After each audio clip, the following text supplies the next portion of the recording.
Here I am in San Diego teaching to a small group of people, uh, quite well educated medical scientists and computer scientists. I thought that I would give you the opportunity of uh, getting to know me more and what I am teaching to special groups. And that opportunity is very special, but I thought somehow I should make available to you. Of late, I have been recommending this book, The Brain by David Eagleman, and he has a lot of videos. And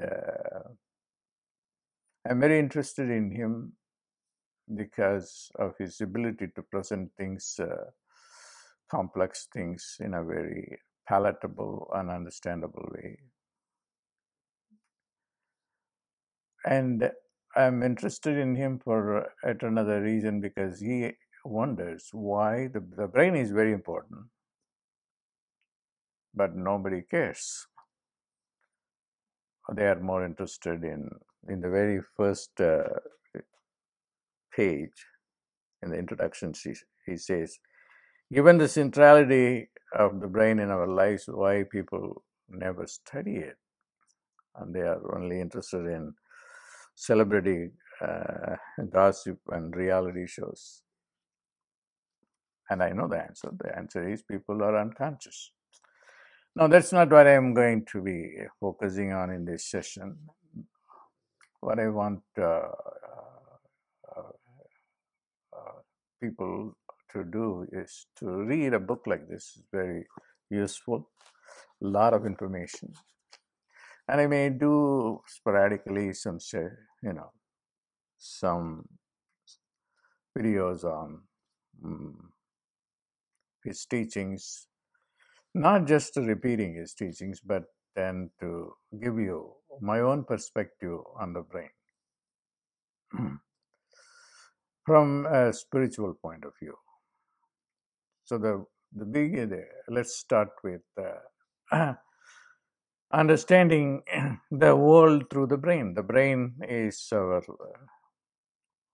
instrument through which we see the world. He calls it in the very first page on the introduction. We navigate the world. We see the world. Here I see a palm tree, and then there's a oak tree, and then there are a bunch of other trees. And we navigated it through this brain. Now I seeing that the perceptual process is very complex. How do we differentiate the oak tree from the palm tree?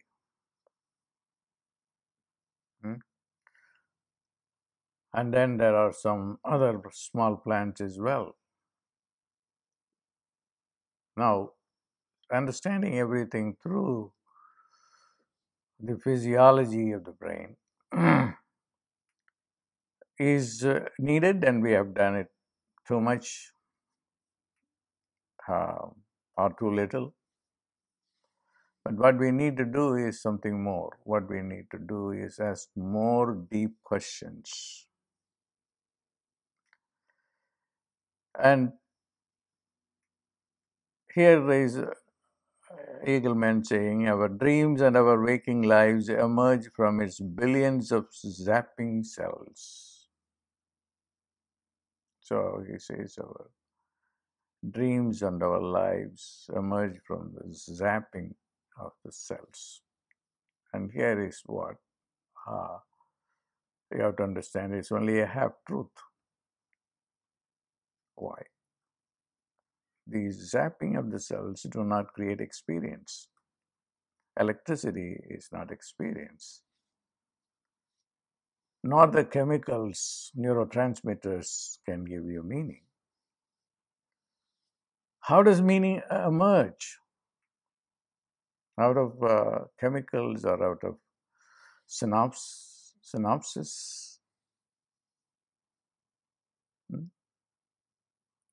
That is a $1 billion question. We do not know. So how do we know a tree as a tree and not as an animal? An Eastern scientist, a guru, would ask the question like, how do we know? How do we know? A thought comes first or the knowledge comes first? Can there be a knowledge without a thought? Or is the thought word? Is there a relationship between a thought and a word? Or can we understand a thought without the word thought? So this investigation seems to be philosophical, but it is not philosophical. It is experiential. When you go deep into this question and analyze, there are a lot of things that you will come to know. Something will open up, and a knowledge, on-demand knowledge, which is within you, will pop out. Patanjali in his Yoga Sutras will talk about ways of focusing on ideas or thoughts or anything. The more you focus on one thing, the more revelatory it will become. Even a single syllable, if you focus on a syllable, because syllable is everything. My own definition of intelligence, which led me to create phonemic intelligence, thank God that I had the opportunity to do some research with fantastic people at Harvard, where I was able to preliminarily prove that the phonemes carry intelligence, syllables. The syllables are like the carrier of intelligence. The syllables put together the word, and the word has a meaning attached to it. Whether it is arbitrary or innate is another question. I'm not going to go into that. But ultimately, focusing on each phoneme individually, you will open up to a world of understanding that you won't get through words, sentences, and pages and several books which you happen to read. And what you can get just by understanding a syllable, you can understand things that cannot be put into words, because word knowledge is not complete knowledge. That's why you find Shakespeare in his Hamlet saying, words, words, words, words. Words will not give you the highest understanding. So the zapping of the cells are necessary. I'm not criticizing Eagleman. That is what our current understanding is. Our understanding is true, but we do not know what is in the synopsis and how the synoptic caps are related to meaning, and what is the meaning of meaning. And that leads you to consciousness. Remember, this is only just the beginning of the investigation. We are not going into the chakras which are associated with consciousness of different kinds, and how they put together the thought and sound, and how to separate the sound and thought, how to separate the speech and sound, and where the thoughts arise, and what kinds of thoughts arise from which chakras. These are all complications because the yogis were not just involved in perception as we call as perception. They are interested in non-physical intelligence. For them, the brain is not the creator of consciousness. For them, the brain is only a receiver of consciousness. Consciousness is out there in the space, and the brain receives it. So everything, gets very complex, but it is very rewarding too, because you will end up in acquiring great knowledge, but by just focusing on the syllable. And for which it's, we are living in a very beautiful age. The brain science is evolving, and I have learned a lot through brain science because my training is in mysticism, religion, and the religions of the world. And then I started reading about the brain and on my own and with some formal training while I was a PhD student at the University of Pittsburgh. But then I built upon it, and I'm still learning, and I see it's so fascinating. And this book is a wonderful book. It is not. It is. He says that he has written this book only for people uh, who are, not scholars, so that they can understand a lot. So the question is, consciousness is everything. It is not just chemistry.